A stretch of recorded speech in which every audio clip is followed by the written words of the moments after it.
Welcome to Lowcountry Lowdown. I'm Lindsay Hausman. 37-year-old Eduardo Arroyo has another run-in with law enforcement. Most recently, arrested for assaulting a law enforcement officer while resisting arrest, loitering, public disorderly conduct, and alcohol in public. Arroyo is currently on probation. Now, in March of last year, Arroyo pled guilty to several charges, of which included assaulting a law enforcement officer while resisting arrest.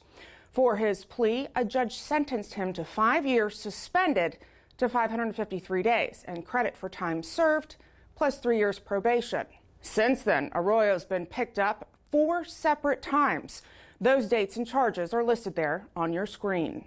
41-year-old Jared Valenti of Hilton Head Island faces charges of domestic violence of a high and aggravated nature, possession of a weapon during the commission of a violent crime, and unlawful carry of firearms. Deputies were called to a home on Cordillo Parkway shortly before 2 a.m. on Monday, May the 8th, for a domestic call. Once there, deputies learned Valenti was threatening the person inside with a gun. Valenti also tried to break into the home by ripping out the AC unit from the window. After being unsuccessful, Valenti left the area. Deputies found him a short time later, not far from where the incident occurred, and where he was taken into custody. On Monday, 42-year-old Tammy Lafler was arrested on an outstanding warrant for sale and distribution of methamphetamine. Back in December of 2022, the Violent Crimes Task Force began an investigation into a woman said to be selling methamphetamine on Hilton Head Island. Through the investigation, deputies identified the woman. It was Tammy Lafler. Now, following a controlled purchase, a forensic analysis was done on the drugs, which tested positive for methamphetamine. As a result, in late February, investigators obtained the arrest warrant for Lafler. On the night of October 15th, 2021, 23-year-old Marlon Lyons Jr. of Port Royal was shot and killed while leaving his job in Bluffton. Since then, investigators have worked tirelessly to bring a resolution to this case and arrest those responsible for his death. Marlon Lyons Jr. is 23 years old, well-respected young man, hard worker, courteous, well-mannered, all-around, lovely kid.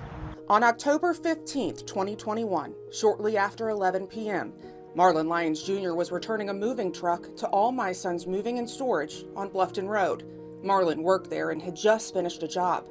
Before he could leave work for the night, he was gunned down in the parking lot. I don't understand why this happened to somebody I thought minded his own business, wasn't out looking for trouble. The gunfire was heard and reported to the Beaufort County Sheriff's Office Communications Center. Deputies responded to the area and located Marlon. He'd been shot. He would later die en route to the hospital. You can't put it into words when something like that happens to your child. A parent should never have to bury their child. Since the initial call, investigators have combed through evidence and followed up on numerous leads. At this time, a suspect has not been named in the murder of Marlon Lyons Jr. You never expect it to happen to your child. And if anybody knows anything, you would want them to come forward. I understand that there is the streets, so to say, where they think you're going to be a snitch or the people are going to retaliate against you. But until it happens to you, you will never know that feeling. So if anybody has anything or knows anything, seen anything, heard anything, please come forward. Anyone with information regarding the murder of Marlon Lyons Jr. is encouraged to call Corporal Calori. You can do so at 843-255-3411 or Crime Stoppers of the Lowcountry at 843-554-1111 if wishing to remain anonymous. And Crime Stoppers of the Lowcountry is a great program that helps you provide anonymous information about criminal activity. You can do so by calling, downloading the P3 Tips app, or by going online. We're celebrating National Correctional Officers Week, held May 7th through the 13th. Former President Ronald Reagan established this week on May 15th in 1984. On behalf of all of us here at the Sheriff's Office, we want to thank the men and women of the Beaufort County Detention Center for all that they do. On Saturday, events for National Police Week begin with the 35th Candlelight Vigil on the National Mall in Washington, D.C. Each year, hundreds of names of officers killed in the line of duty are engraved on the walls of the National Law Enforcement Officers Memorial. Now, this year's vigil will be live streamed on the following platforms. They're listed on your screen. And throughout the rest of the week, various events will take place nationwide. Here at home, the first officer to die in the line of duty in Beaufort County was State Dispensary Constable J. Rollins Cooler. On April 12, 1915, he was shot and killed during an ambush on St. Helena Island. On January 6, 1925, Deputy Benjamin Paul Cardin was shot and killed while serving an arrest warrant in Seabrook.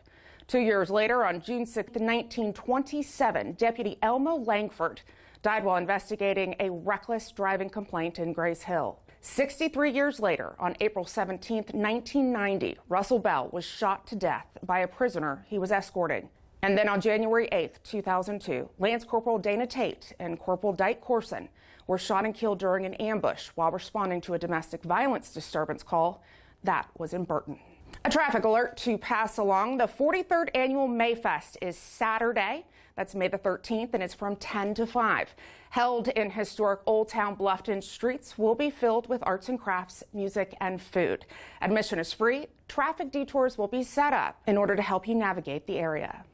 Throwing it back to last week, we had a great time at the Rotary Club of Hilton Head Island's annual Safety Town event. That was on Friday. About 150 first grade kids participated. It's an event we look forward to participating in each year. Also, Pedal Hilton Head Island, another event we enjoy working. Now, in its 16th year, hundreds of cyclists ride to raise money for the Boys and Girls Club of Hilton Head Island. Participating in area events, always a great time for us. If you'd like to invite us, go to our website, bcso.net, click on the Contact tab, and then down to Request for Event Attendance. National Travel and Tourism Week is here. On Monday, Governor Henry McMaster proclaimed May 7th through May 13th as South Carolina Travel and Tourism Week. Tourism is a more than $24 billion industry in our state, supporting 1 in every 10 jobs. Now, according to an impact study done by the College of Charleston, in 2021, a little more than 4 million visitors came to Beaufort County. The overall economic impact, $3.14 billion, with an estimated $32.95 million in tax revenue for Beaufort County governments. And be sure to connect with us on all of our digital and social media platforms. It's a great way to stay in the know and stay engaged with us. And of course, if you have any questions about our digital or social media platforms, feel free to reach out. You can send me an email. That's lindsay.hausman@bcgov.net. Of course, we hope you found this episode of Lowcountry Lowdown beneficial and informative. We'll see you next week. Stay safe.